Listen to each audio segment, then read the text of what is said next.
ఆగు. ఏమయ్యా, ఇప్పటికైనా బుద్ధి వచ్చిందా? ఆ మనిషికి శాస్త్రజ్ఞానం తెలియదా? పిరికివాడా? లెంపలేసుకో, కళ్ళు పోతాయి.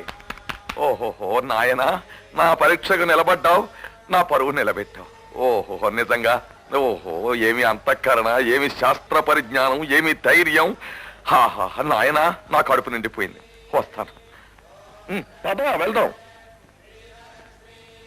ఆత్మబలం ముందు అధికారాలు నిలబడలేవని మీరు నిరూపించారు శంకరం గారు.